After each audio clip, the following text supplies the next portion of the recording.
What does it take to make workshops work? And how can we facilitate collaboration that sticks and leads to results? My name is Miriam Hapness, and with the Workshops Work podcast, I am on the mission to find the magic ingredients that make workshops work. Today with me on the show is Michael Bungay Stanier, author of The Coaching Habit. And I'm excited to share this episode because he is sharing his insights about writing a book and becoming a best-selling author, a guru for many. We spoke about the facilitator as a manipulator, a theme that you might have heard on this podcast before. And we really dive deep into what it means to establish a coaching habit, to what extent it might be different to a facilitation habit, and the importance of staying curious to empower others. And finally, we conclude speaking about his newest book on how to work with almost anyone and the importance of having these genuine, explicit conversations on how we work together effectively and how we can make it easier to work with us.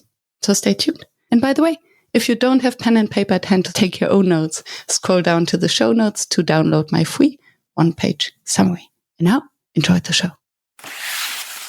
Michael, welcome to the show. Miriam, thank you for having me. I know I've been following some wonderful guests you've had before, so I'm delighted to be part of the show. Thank you.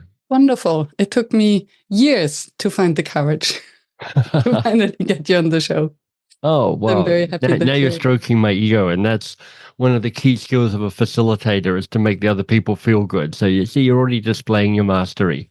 Yeah, it's maybe because we're taught to leave our ego outside so we can focus on the others. Talking about facilitators, I always start with the same question. When did you start calling yourself a facilitator? And actually, do you? I self-identify as a facilitator or maybe a teacher, because I think those are very similar.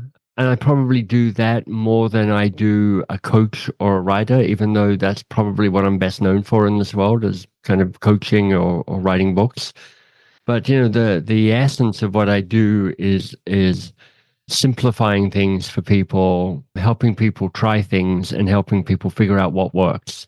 And that's a very core facilitative move. It is.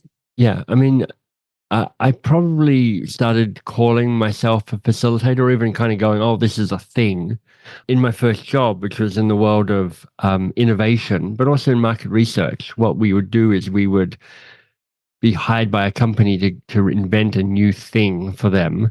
And we go and run a lot of focus groups with their target audience going, hey, you know, how do you feel about soup or credit cards or whatever it might be? And you'd be trying to glean insights about the future from their answers. And then we would run brainstorms and facilitate brainstorms around, let's have ideas. And we'd do it with the company, but also people from outside the company. And we also trained people on creativity and innovation. So that's where I kind of formally took up the mantle as facilitator, because I think all of those three actions in different ways are facilitative actions. But I probably started learning those skills earlier. At university, in Australia, I was part of, I trained to be part of a youth crisis telephone hotline. So, you know, young people, I was a young person, young people calling, going, I'm struggling for one reason or another. And that's the first time I kind of learned to listen and learned to direct a conversation and learned to try and listen, assume that the first answer wasn't their only answer. And I wouldn't have called myself a facilitator then, but I was starting to learn some very core behaviors that are essential to being a facilitator, I think. And now I can already get the bits and pieces that then eventually led to the books you wrote, I guess. Yeah, because, you know, to me, there's not a great deal of difference in the skills of a coach and the skills of a facilitator. You're thinking about the same sort of stuff. You're thinking about, where am I trying to get to? Or where am I trying to help this person get to?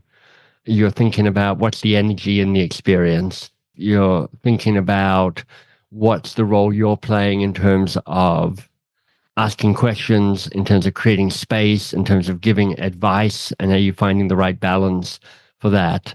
you're constantly going, am I doing this in service of the other person, or am I doing this in service of myself somehow? All of those are exactly the same questions I think you ask when you're in a one-to-one conversation, or you're in a one-to-many conversation, or you're in a one-to lots of people. Because when I give a keynote to like 10,000 people, I'm kind of doing the same thing. I'm thinking about the same things. Yeah. And there's this essence of being in service, I think, which is particularly powerful as a facilitator. Yeah. Yeah. And I think this is where the facilitator and the teacher, that's what they have in common. Where I see a core difference is that the teacher assumes that there's a knowledge gap to bridge, whereas the facilitator comes in and thinks, okay, all the knowledge we need is already there. And then it's our task to activate it. Yeah. Well, I think with a facilitator, you're like, I'm working with what's in the room. Because sometimes as a facilitator, I'm going, all the knowledge we need is not here in the room with us, but we've got what we've got. So how do we work with what we have here? Whereas with the teacher, there's a more prescriptive goal, which is like, I've got to download a bunch of content into your brains so that you can pass a test. But, good teachers are great facilitators as well, because they know that force-feeding content to people doesn't work that particularly well. But a facilitative approach often increases the sense of agency, and with a sense of agency comes a sense of a greater capacity to learn. Yeah, if we are thirsty for learning and if we understand the purpose, we'll be open. And also, you can be sneaky. Like if you know how to be a good facilitator, you're like, you don't even realize what you're learning at the moment. But I'm teaching you some great stuff. But it's like a magician. I'm doing misdirection here. You think this is what's happening. I know that this is what's happening. Yeah, absolutely. And I had a podcast speaking about the invisible facilitator. So letting the group, designing a process so that the group does something and they don't even realize that it's facilitated. And at the end go like, why did we even hire you? Right. Yeah. It's a constant dance to try and find your position in the system. I'm constantly, as somebody who's a good facilitator, but also as somebody who has a certain amount of status and authority, because I've written books and I'm known and people are like, Michael, tell us the stuff. I'm constantly trying to find that dance between when am I in that kind of, when am I in the spotlight and when am I out of the spotlight? When do I get people to turn to each other and go talk about this? But it is a constant process to go, how do I make them not need me? And how do I, to what extent do I try and make myself redundant? And to what extent do I keep reappearing often enough to know that there's seen value in who I am? Yeah.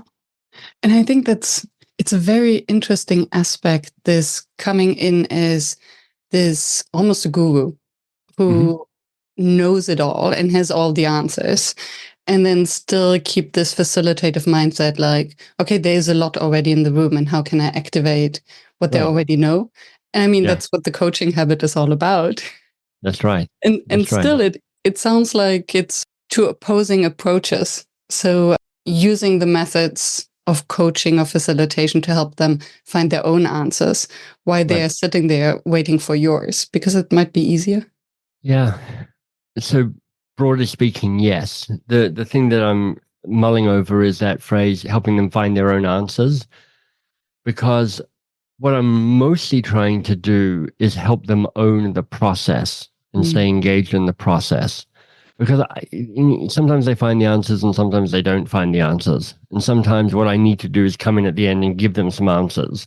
I'm not opting out of advice and I'm not opting out of giving guidance and direction and teaching.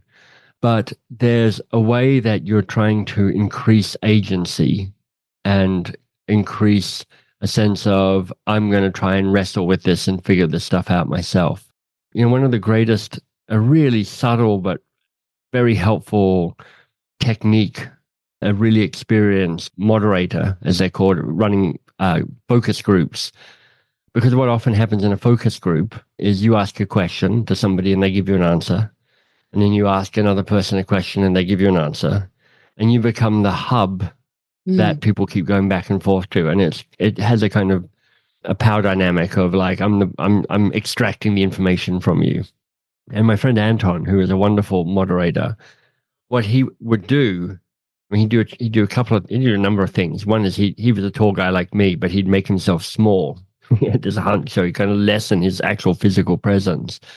But what he'd do is he would ask a question to somebody, and then he would just look down. He'd be sitting down, but he'd then look down at the ground, and he wouldn't engage in eye contact with that other person. And what that person would be doing is they'd be talking to Anton, but it'd be weird because Anton wouldn't be looking at them. He'd be looking at the floor.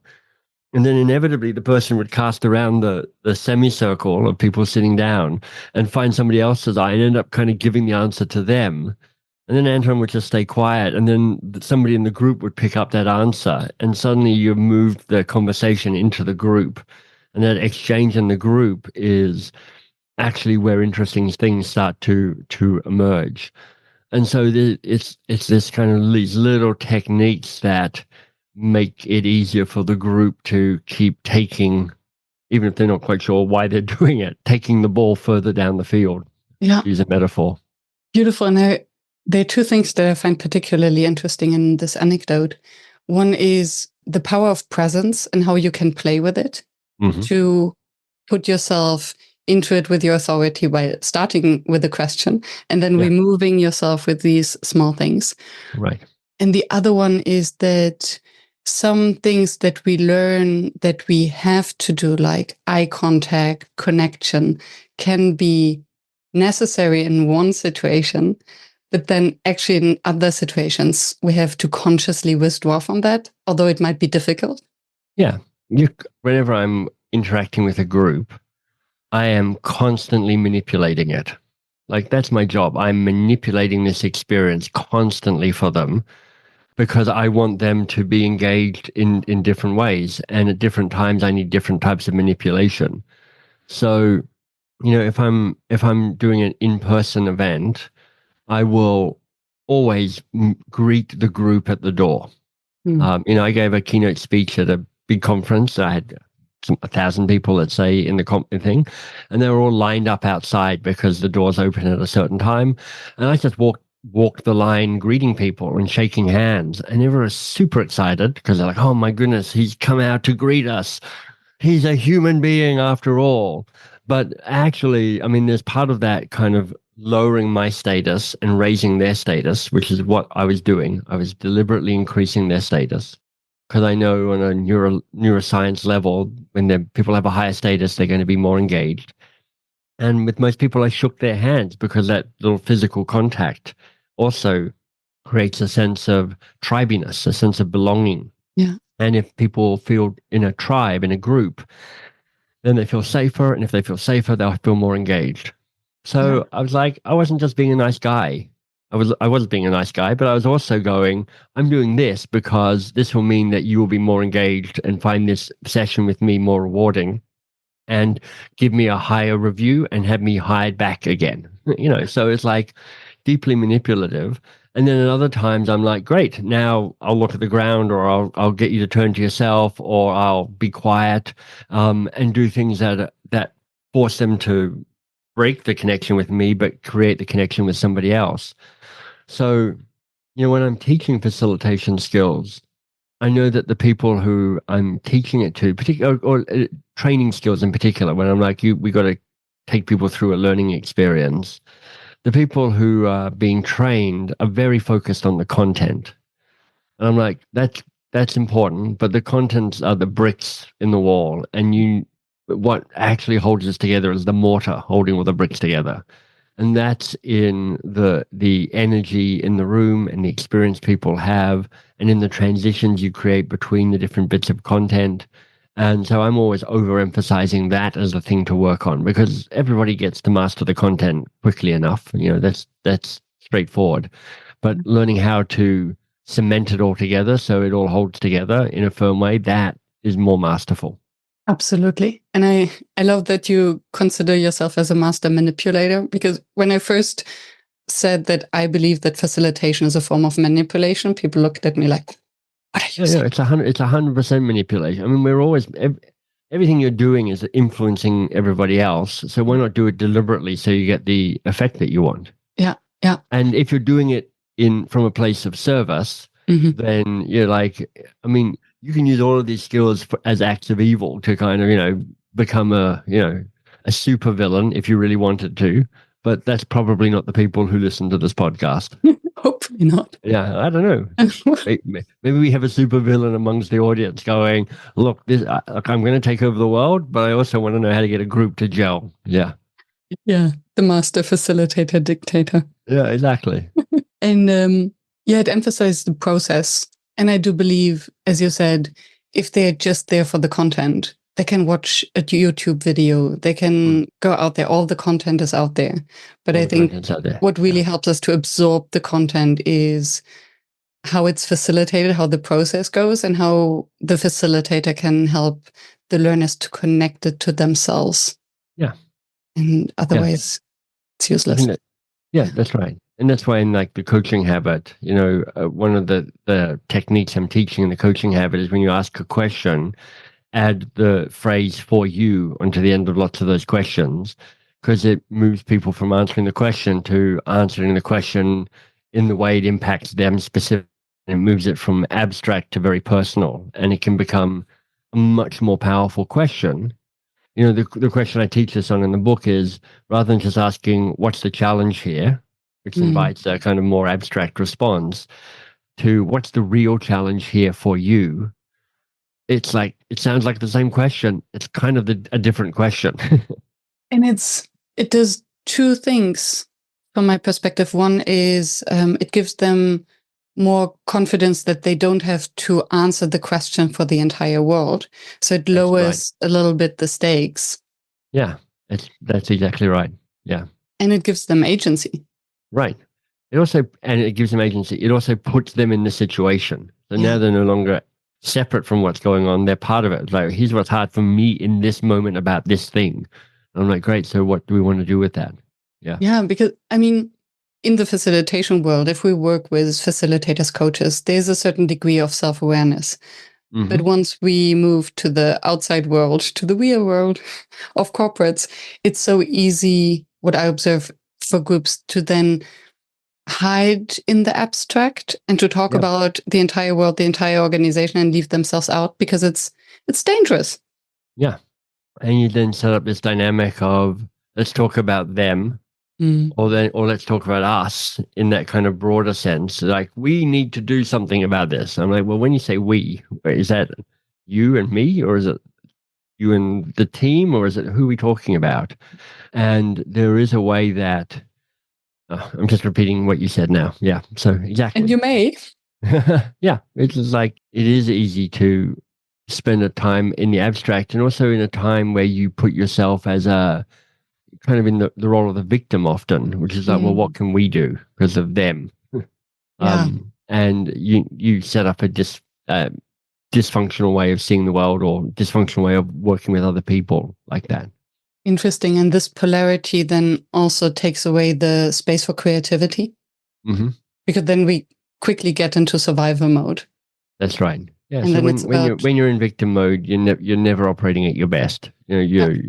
Everything gets a bit narrow, a bit tunnel vision, and your capacity to sit with ambiguity and generate and create from that space becomes much more limited. Yeah. So we're talking about the coaching habit, and I'm really curious what got you to write that book. Well, it was not my first book. It was my, depends how you count it, but maybe fourth book. And so I'd already broken the first barrier, which is, can I write a book? Because, that's the first challenge. People who toy with this idea, which is like, I want to write a book, and your first book's always a little overwhelming. But I already knew I could write books. And I also knew that writing books is a pretty miserable experience, even for people like me who can write books. I'm like, it's kind of miserable. Like, you spend a lot of time. I'm trying to write a book at the moment, and I'm right in the early stages where I'm like, oh man, is there anything here? It's full of gaps. I thought I knew what I was talking about, but apparently I was jazz handing my way through the whole thing. I mean, I'm like, it's a challenging process. made more so because even as hard as it is to write a book, it's even harder to get people to buy a book. And then when they buy a book, it's even harder to get them to read a book. So, I think the number is like 93% of books sell less than 1,000 copies. So writing a book is mostly a terrible idea for almost everybody. I mean, generating idea and generating content and generating a point of view like you in this podcast, great idea. Find your medium, find the thing that you want to stake a claim on and you want to create new language or new insights around and develop that for sure. But don't assume that a book is the best way to get it out in the world because, it's hard. It's probably easier now that you can just get ChatGPT to write a book for you, but it's still hard. Really hard to write a good book. But with the coaching habit, I just knew that there was something valuable in trying to unweird the idea of coaching. I'd been teaching this content for 3 or 4 or 5 years. So I knew that it had been polished by reality and polished by experience. And in fact, the experience of writing it was I pitched it to my publisher because I had a New York publisher, then a company called Workman. They'd published a previous book of mine called Do More Great Work. And it had done okay. It had sold, at the time, I think 50,000 copies. So, it's a solid B-list book, maybe a C-list book, but a solid book. It's more than 1,000 copies. And they kept turning it down. I kept coming up with a new way of teaching this content, and they kept saying, well, no, go away and give it another go. And that was like a 2 or 3 year process of me going back and forth with them continually rejecting my book. And finally I went, all right, here's the idea. It's a yes or a no. I can't be doing this back and forth. And they said no, which was a shock to me. I thought they would say yes. So I ended up self-publishing this book, which turned out to be great because, it's sold more than 1 million copies now. So, on a financial level alone, that makes a big difference. I earn more money when I self-publish a book than when I go through a regular publisher. But I was really driven by the sense of like coaching is a powerful tool, a powerful technology. It comes with a lot of baggage for a lot of people. Like it's kind of a bit woo-woo, it's a bit hippy-dippy, it's a bit touchy-feely HR. It's there's too much incense and caftan wearing. There's all sorts of reasons why people kind of like, coaching. I've met some coaches and it's clear that this is not my reality. So I wasn't really writing it for the coaching world. I was writing it for normal people who wanted to be more coach-like, stay curious a bit longer in their behavior. And, I wanted it to be a success, but I want all my books to be a success. But I also knew that even if I didn't really sell very many copies of it, it'd be a tool I could use to market and manage and promote the training that the company I set up, Box of Crayons, does. That's what they do. They train the IP that's in the Coaching Habit book and the sister book to that called The Advice Trap. So there was a higher purpose, trying to unweird coaching, but there was also just a business purpose, which is like, I don't need to sell any books. But if I use, if 1,000 of these books sell 1,000 of these programs, then I've completely won. Yeah. Thank you for the story and the transparency. Yeah. And I was wondering, while you were sharing the story of your early days at high school or university, where you hosted the university phone line. Yeah. That I was wondering whether this was already the starting point that had inspired it. Because what I find so compelling in the book, and maybe that's why the publishers didn't want to publish it, because it's not the general book that is filled with anecdote after anecdote, where you have the impression most of the books, after you read the first third, you know everything, but it's filled with just yet another story. And yours is like the Hemingway style. You did have more time to keep yourself shorter. Yeah. Well, part of it's just a design principle I have, which is what's the least I can teach that would be the most useful.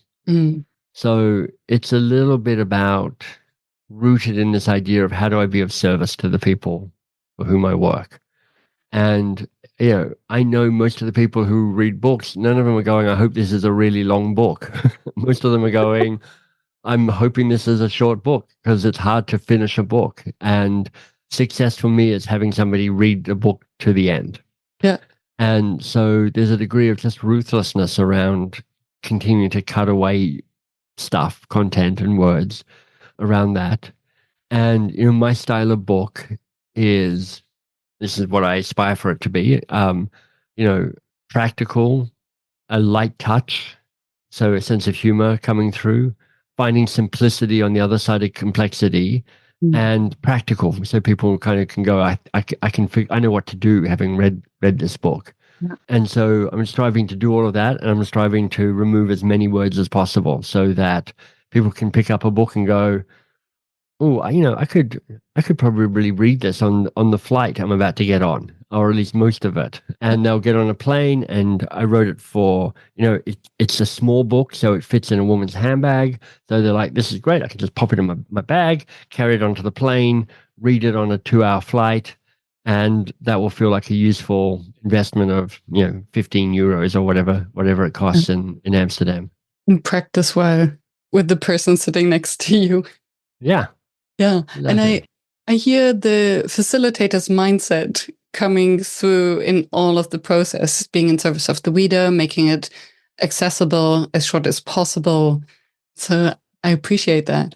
Yeah, I would call it a consumer-centered mindset. So that's part design, that's part facilitator, that's part just trying to imagine what's most useful for them and what problem do they want solved and what will get in the way of them doing that. Yeah. And also it's a marketing mindset, which is like, how do I make my book stand out from other people's books? I want it to feel different from other people's books, so that all of those things kind of combine the creation of that. Yeah. So the coaching leader has become kind of a tagline. Every leader or every manager now wants to be a coach or is supposed to be a coach. Yeah. And what do you think is the biggest trap in that? Well, it depends what angle you come from to answer that question. One trap is lots of managers and leaders don't want to be coaches. They're like, I'm a marketer, or I'm a salesperson, or I'm a research person. I don't want to, I'm not a coach. I'm a professional doing my job. And often, people get super excited by, okay, we found a new thing for you to do. And they're like, okay, so I don't want to be a coach. And by the way, I don't have any time for this. You've already overloaded me with all the stuff I currently have to do. And now now have to it talk seems with like their feelings. Yeah, now you're seemingly adding it to on top of everything else of my already full schedule. So I think there's a trap in that when organizations are asking their managers and leaders to take up the mantle of coaching, they don't make a very good case for why they would do it and what needs to be different.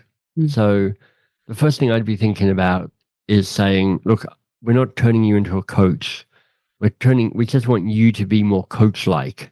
So bringing the power of coaching to the way that you manage and lead and interact with other people. And the definition I have for that is, can you just stay curious a little bit longer? And can you rush to action and advice giving a little bit more slowly? So I'm just trying to unweird coaching for them. Because, when you ask people, what's your definition of coaching? Everyone's like, I don't know.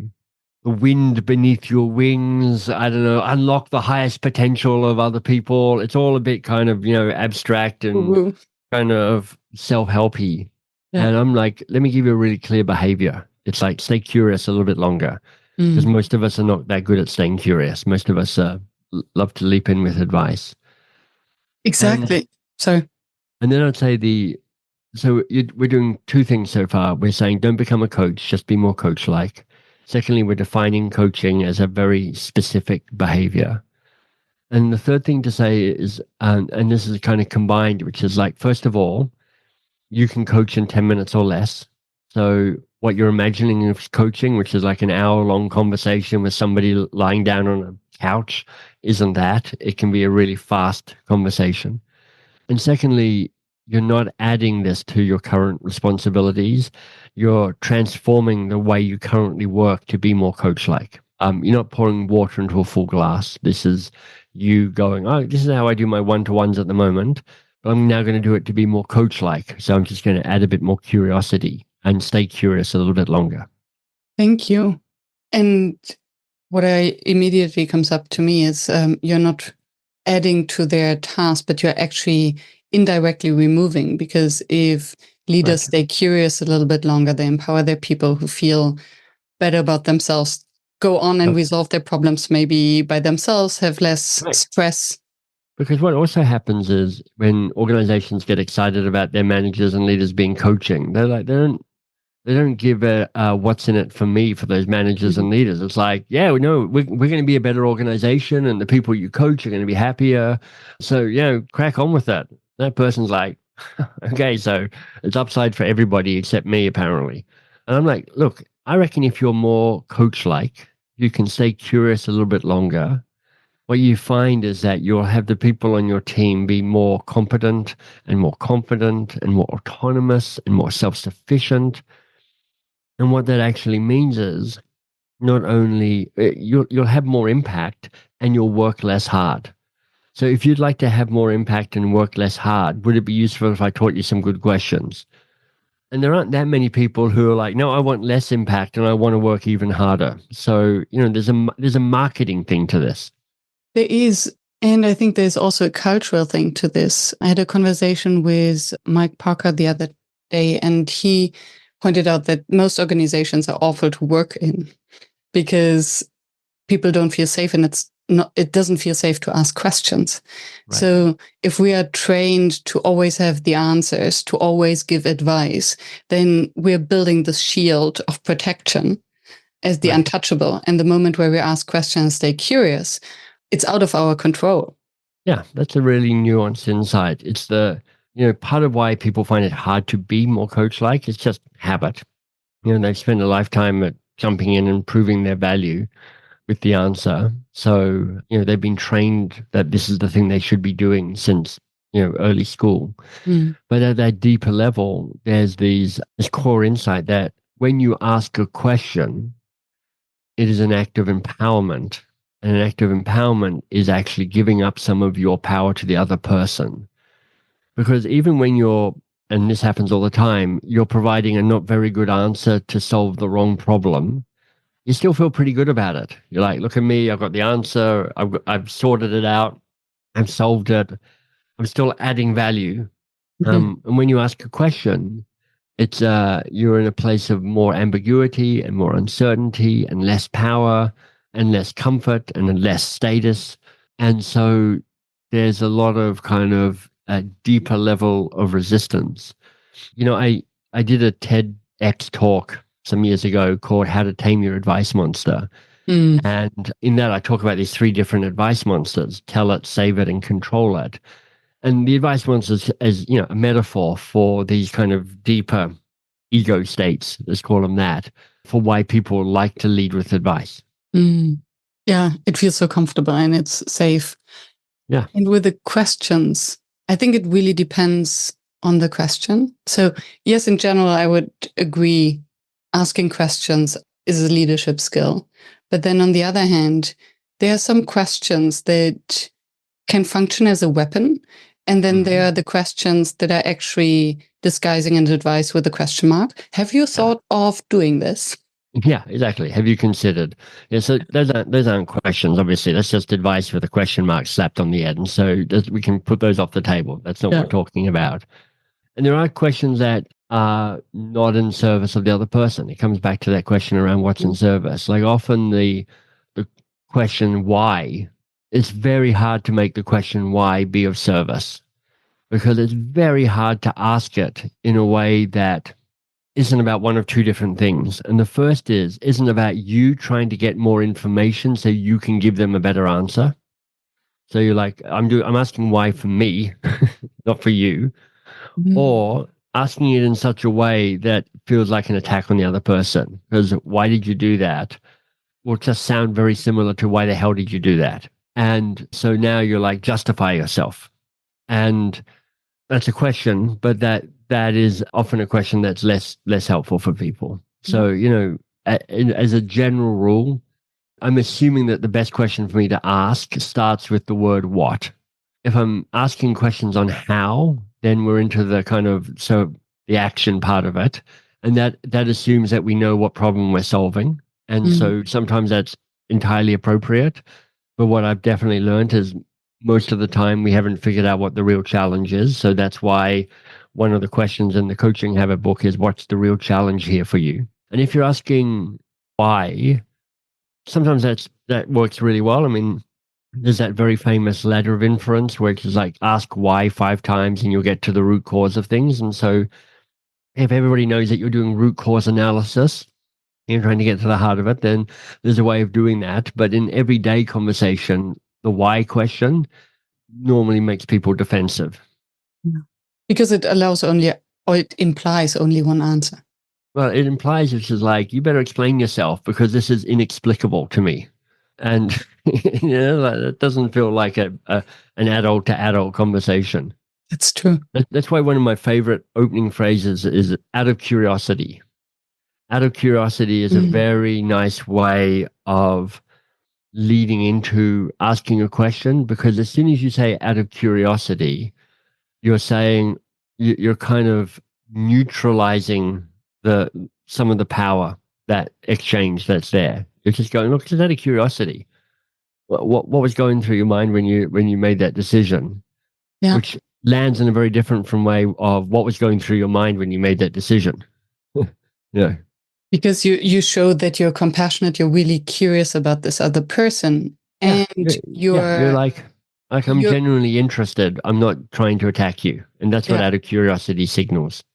And you explicitly say that there's no agenda. Yeah. And, people will either believe that or not. And, you often have an agenda, but it's as much a reminder to yourself that you're asking this question just to understand some more context, not to try and put them on the spot.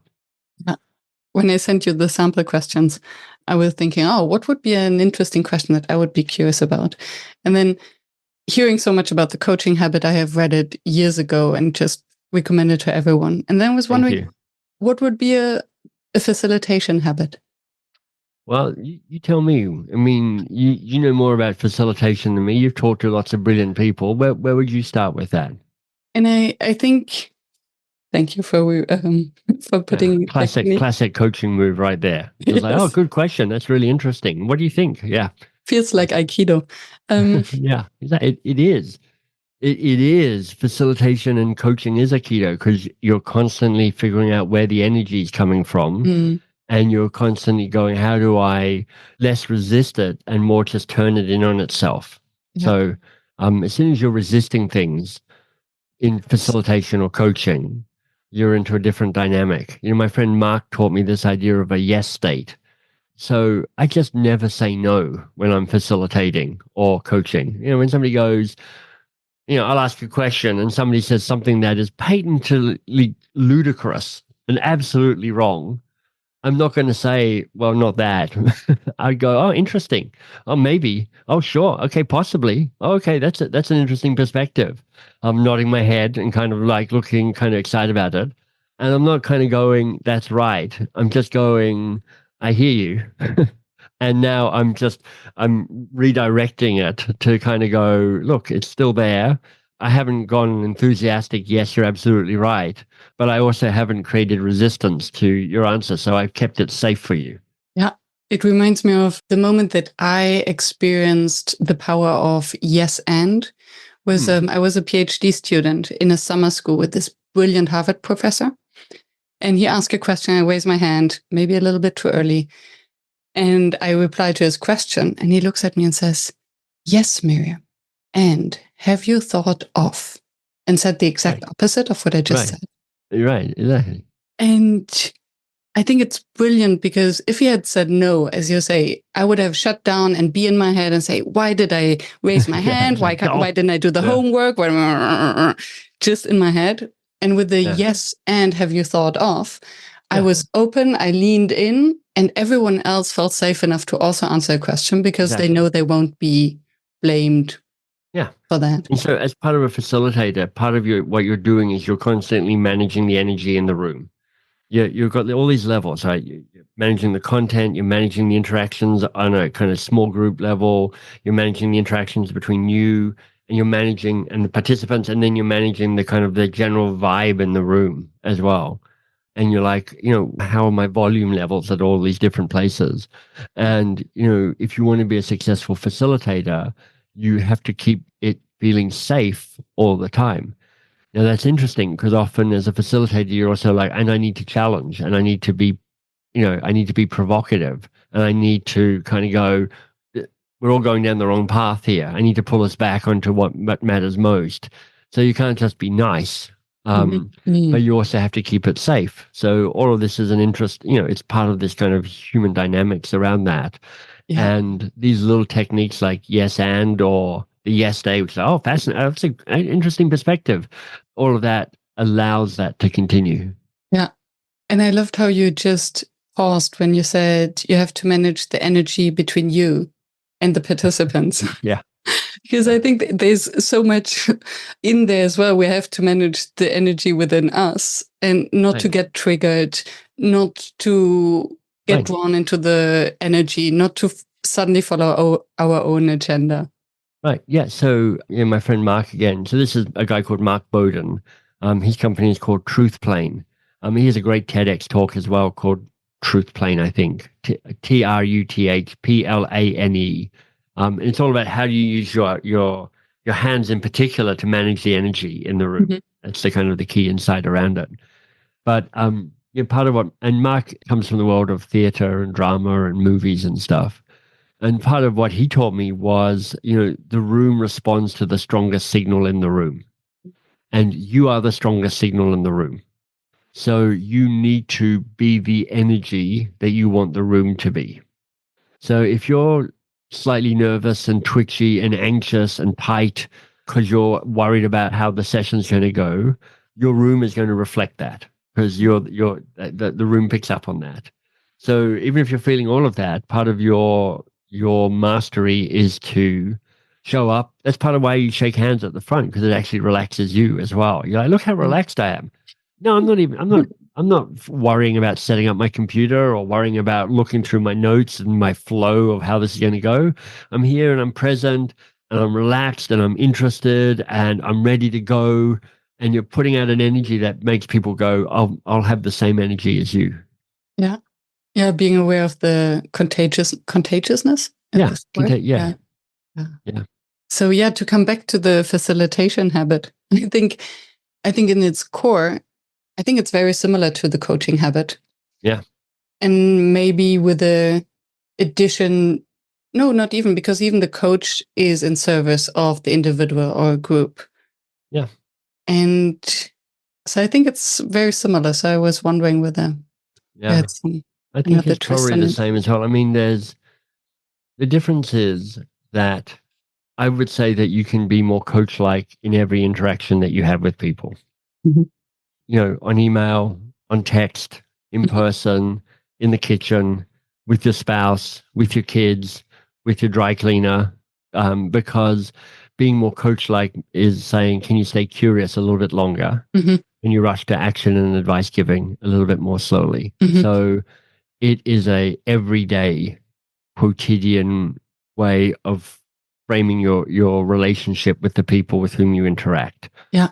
Somebody sends you a message on Slack, you can go, hey, this looks great. What's the challenge here for you? And send them a Slack back. You're being more coach-like.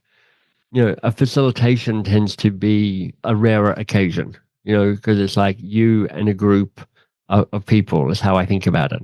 And while listening to you, I was also wondering whether there is a bigger trap for having a facilitation habit, in the sense that facilitation is a lot about the process.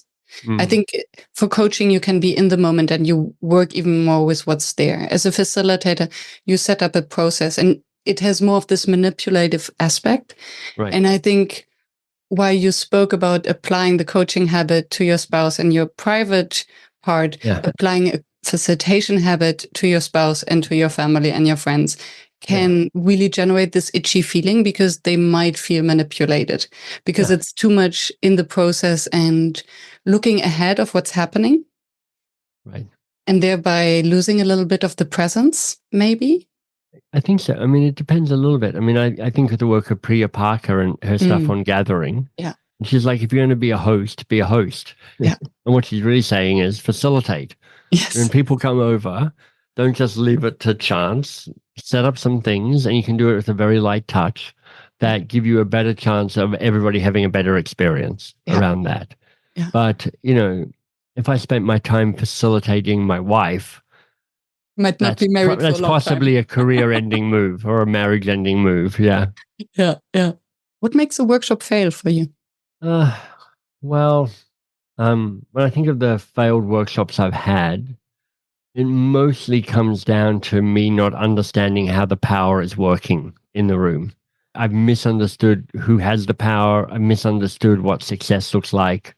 I've misunderstood where the points of resistance are going to be around this, because on a contained scale, I just don't have workshops that fail, because they're always going to feel pretty good. They're always going to be well facilitated. People will have a decent experience, as best as can be. Because I've got enough. I'm old enough, and I've got enough swagger and experience to kind of go, look, I'm probably going to run one of the better workshops you've had, because I've just done this a lot of times, and I know a bunch about facilitation, and I know how to do it. But if I haven't really understood what's actually going on, then I'm like, I ran a great experience. It just wasn't at all helpful for the people, and in fact has created more resistance rather than more progress. So more time going, who really matters here? And what do they really care about? And who will resist this? And how will they resist it? And how important is that resistance or not? Those are the questions that I need to be more conscious of to ensure success in that bigger picture. Makes total sense. And how do you then work with the power in the room? The power. So there are obviously power dynamics. Yeah. Well, mostly it's you need to have done some of that stuff before you're in the room. Because if it's down to you being in the room, I mean, if you had no chance to work with it before in the room, you're just being attuned to, oh, where's the resistance and where's the power and who do I need to make happy here? And then I'm doing things like, in the break, coming up to the person and going, how are you finding this? Is this giving you what you want? Is there anything you want me to be doing differently? I noticed this about how you're showing up. Is that intentional? Do you want to shift that at all? Here's a request. I noticed that you're checking your phone the whole time, or whatever. So there's ways of kind of manipulating that. But if I've been hired, and people don't hire me as a facilitator, so this hasn't happened for ages.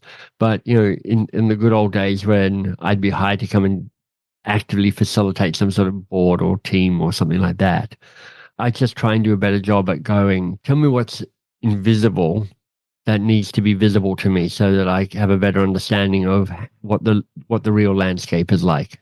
And I think that's one great facilitation skill, or even capacity to embrace, is to make the implicit explicit. Yeah. Even if it's not something I want to make it explicit in the session itself, because that just may not be appropriate. But I'm trying to make it. I'm trying to gather as much data as I've got, so that I've got a greater capacity to understand what's going on, and therefore a more nuanced response to what's going on. Yeah. You wrote, I think, is it your latest book with how to work with almost anyone? It is. That's the latest book. Yeah. What makes what makes us difficult to work with? Well, you've worked with human beings in your time. What have you found hard about working with other people? Many of the things that we have already mentioned. So the not listening, jumping into advice, interrupting. So a lot is communication based. Yeah. I mean, people are messy, irrational, confused, confusing, erratic, emotional. I mean, people are make them beautiful. Yeah, and beautiful, all of that. Yeah, it's like the full catastrophe, as somebody once said. So working with people, it's not like moving chess pieces on a board, because a chess piece, a pawn is a pawn and a rook is a rook. People are just complex creatures. And so their behavior is emergent rather than predictable. And you also are all of the above, right? You too are messy, irrational, erratic, complex. So when you've got two different people coming together to work together, you've got all of who they are in the moment, You've got all of the stuff they've learned in the past. You've got all of the stuff that they think is really obvious, but isn't really obvious.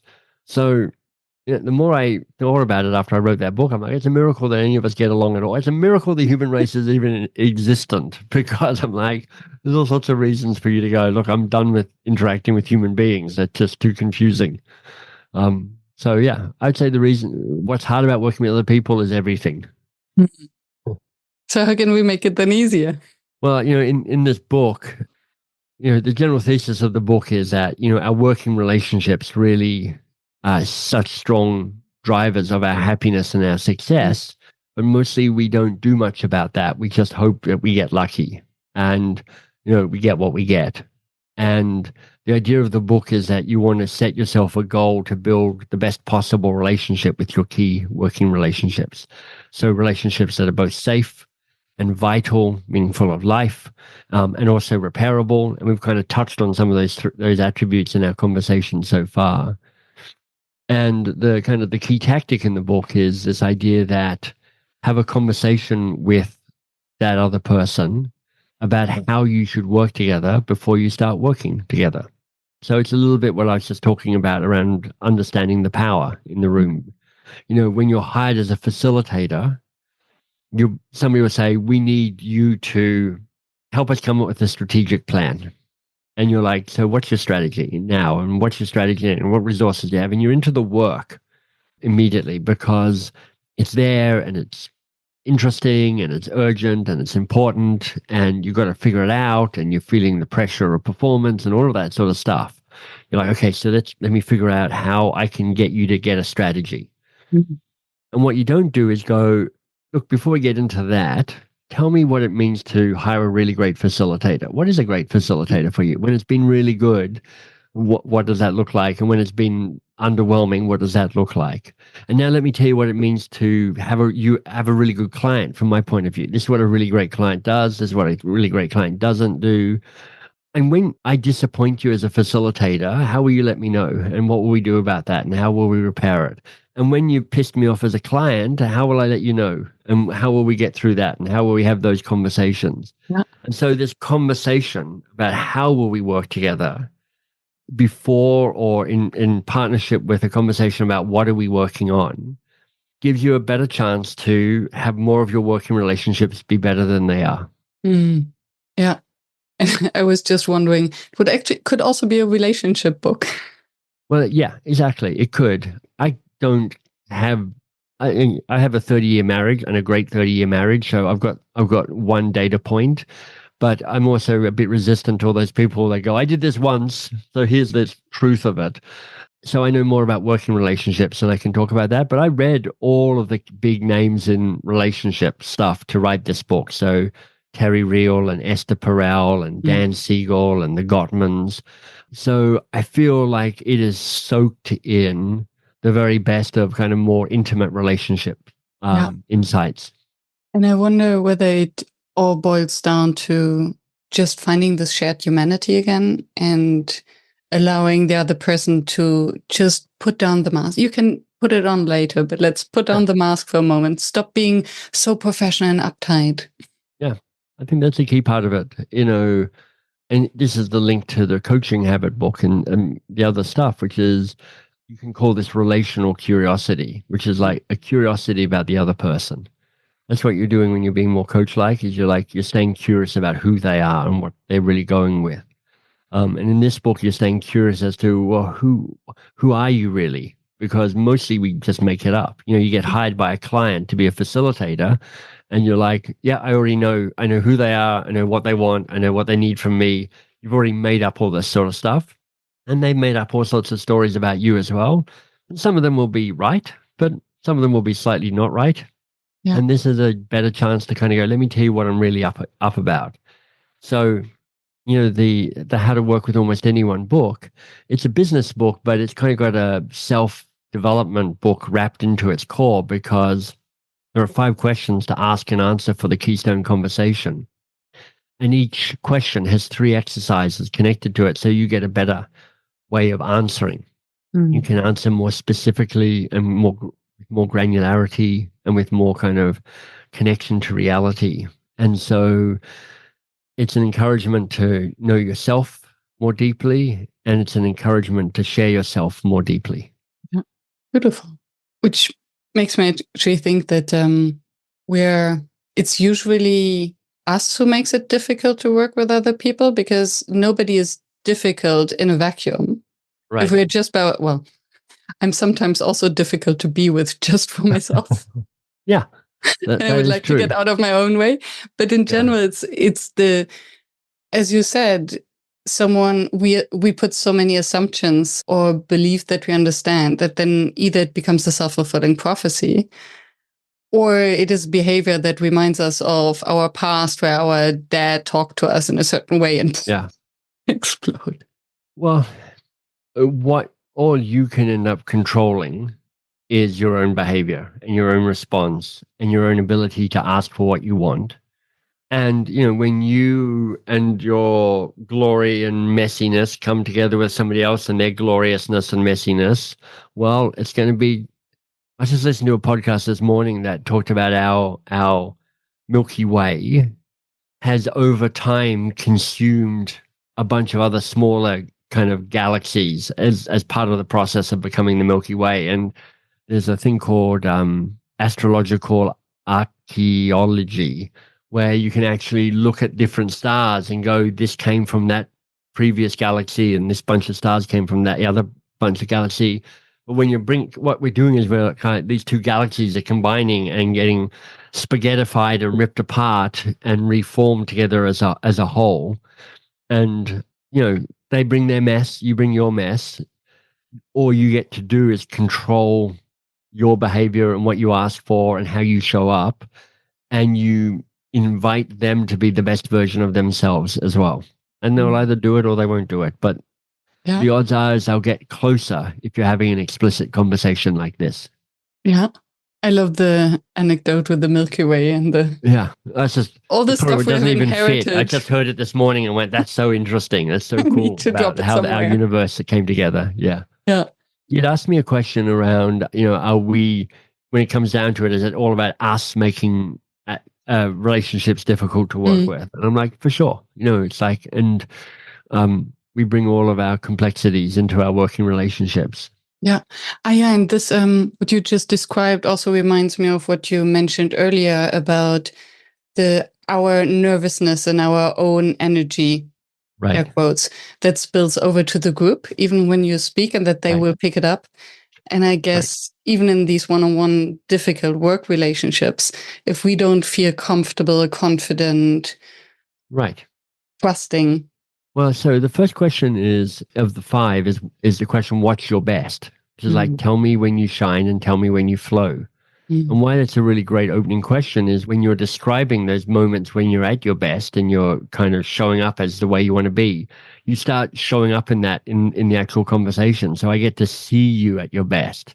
So it kind of lays down this kind of emotional, it paints the background of the conversation of both of you showing up, kind of giving us a clue as to who you are at your best. And that helps the rest of the conversation along. And it facilitates each other to be their better version. That's and to see this. And I think it was also Mike Parker who mentioned that apparently even when we think of something positive, like it can be as easy as a cup of coffee that we enjoyed, our brain will produce serotonin already and make us happy. By thinking when we are at our best, we think about all these circumstances. You get a flood of good chemicals in your brain for sure. Yeah. Beautiful. What remains your facilitation challenge? Well, I think that one we've already talked about around power. And then the dance that I do, and we've talked about this briefly as well, is just, for me, finding the right balance between time in the spotlight and time out of the spotlight. I like being in the spotlight. Like, I like performing, I like speaking, I like people laughing at my jokes. I like that center stage piece.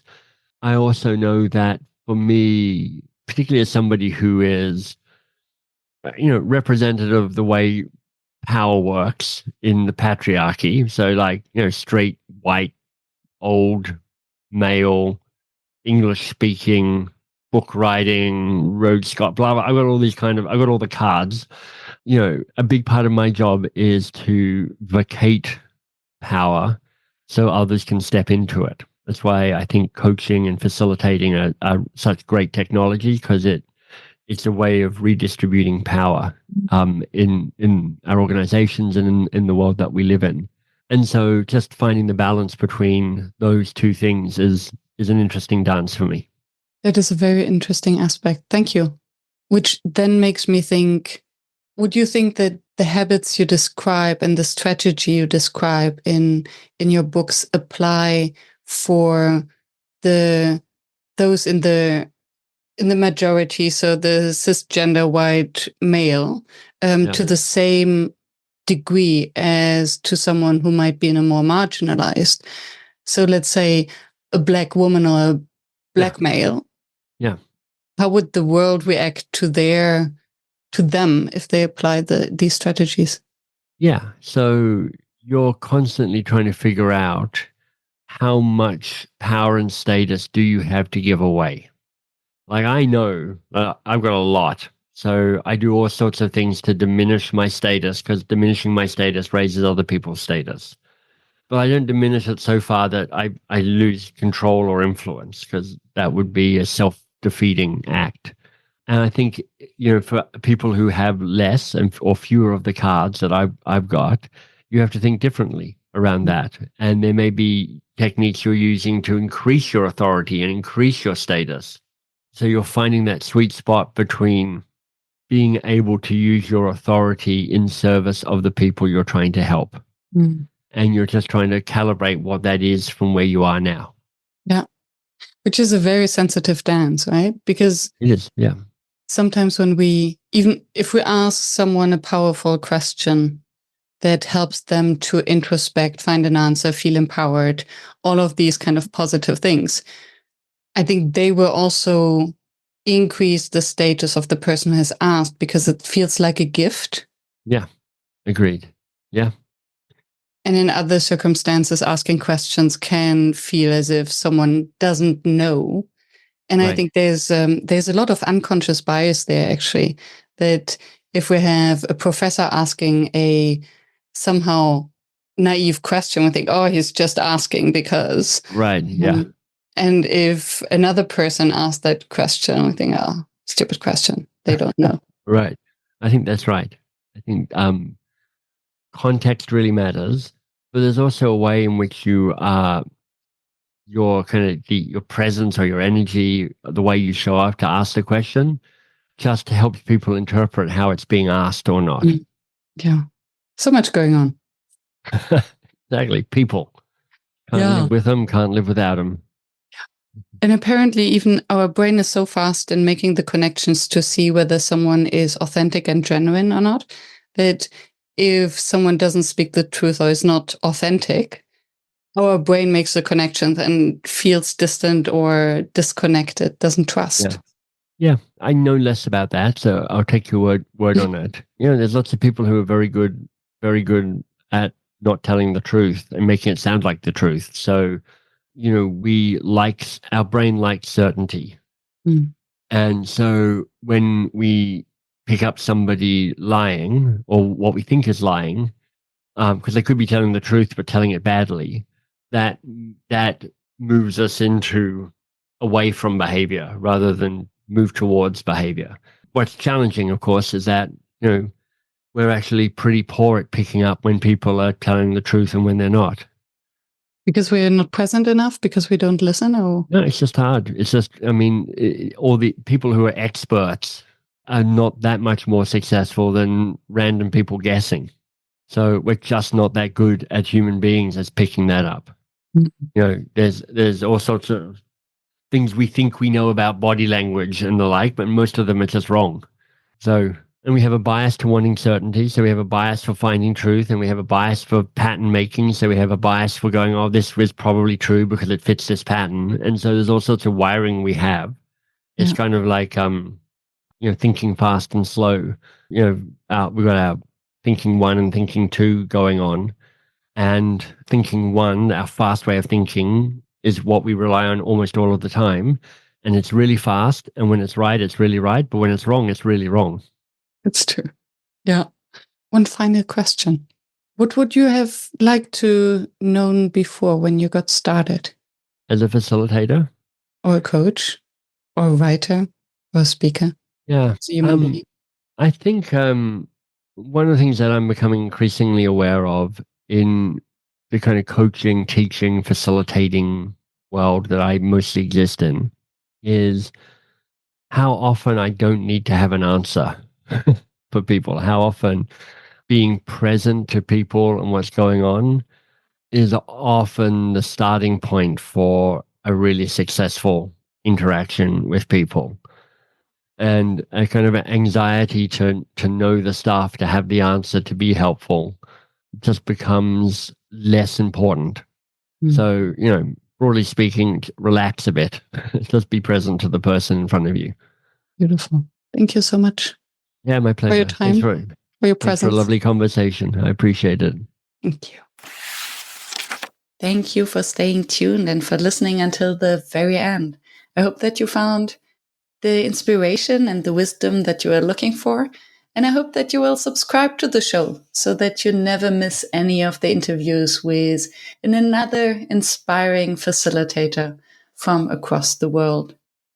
I'm devoted to continue this podcast and to deliver weekly an episode that maintains the quality that you expect and you deserve. And if you would like to help me to maintain this quality and to keep the podcast free, please help us. Visit workshops.work/support to make a small donation to keep the podcast free. Thank you so much. I hope to be in your ears next week.